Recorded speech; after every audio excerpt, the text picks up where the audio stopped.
വൈക്കം സത്യാഗ്രഹവുമായി ബന്ധപ്പെട്ട് നടന്ന ഒരു പ്രധാന സംഭവം ഏതാണ്? സവർണ ജാഥ.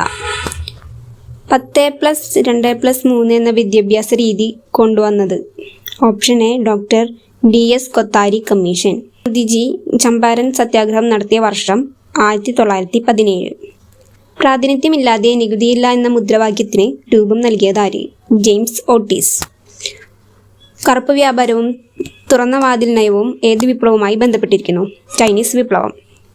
ഐക്യരാഷ്ട്രസഭയുടെ ഇപ്പോഴത്തെ സെക്രട്ടറി ജനറൽ അന്റോണിയോ ഗുട്ടറസ്. തെക്കേ അമേരിക്കയ്ക്കും പസഫിക് ഫലകത്തിനുമിടയിൽ കാണുന്ന ചെറിയ ഫലകം നാസ്ക. പർവ്വതനിരകളാൽ ചുറ്റപ്പെട്ട് കിടക്കുന്ന മണിപ്പൂരിലെ ഏറ്റവും വലിയ തടാകം ലോക്ടക്. പ്രാഥമിക ശിലകൾ എന്നറിയപ്പെടുന്നത് ആഗ്നേയശിലകൾ. കേരളത്തിൽ ചീന കളിമണ്ണിന് പ്രസിദ്ധമായ സ്ഥലം കുണ്ടറ. മോഷ ചുഴലിക്കാറ്റിന് പേര് നിർദ്ദേശിച്ച രാജ്യം യമൻ. ദേശീയ കാർഷിക ഗ്രാമീണ വികസന ബാങ്ക് നിലവിൽ വന്ന വർഷമാണ് 1982. താഴെ കൊടുത്തിരിക്കുന്നവയിൽ ധവള വിപ്ലവം ഏതുമായി ബന്ധപ്പെട്ടിരിക്കുന്നു? ക്ഷീരോത്പാദനം.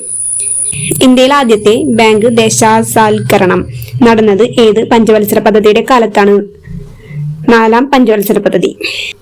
നീതി ആയോഗിന്റെ എക്സ് ഒഫീഷ്യോ ചെയർപേഴ്സൺ ആരാണ്? പ്രധാനമന്ത്രി. 1991 ഉദാരവൽക്കരണ നയങ്ങളിൽ ഉൾപ്പെടാത്തത് ഏത്?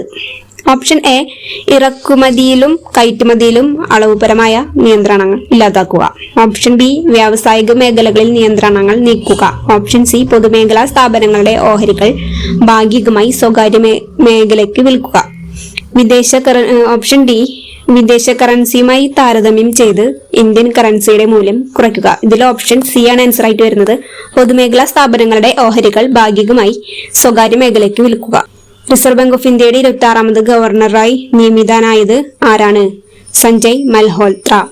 2024 ഏഷ്യൻ ഡെവലപ്മെന്റ് ബാങ്കിൽ 69ാമത് അംഗമായ രാജ്യം ഇസ്രായേൽ. ഇന്ത്യൻ പഞ്ചായത്ത് രാജിനെ സംബന്ധിച്ച് ശരിയായ പ്രസ്താവനകൾ ഏതെല്ലാം? ശരിയായ പ്രസ്താവനകൾ മാത്രം ഞാനിപ്പോൾ പറയാം. ഓപ്ഷൻ ബി ആണ് 1, 2, 4. പഞ്ചായത്ത് രാജ് വ്യവസ്ഥ ഇന്ത്യയിൽ നിലവിൽ വന്നത് 73ാം ഭരണഘടനാ ഭേദഗതി അനുസരിച്ചാണ്.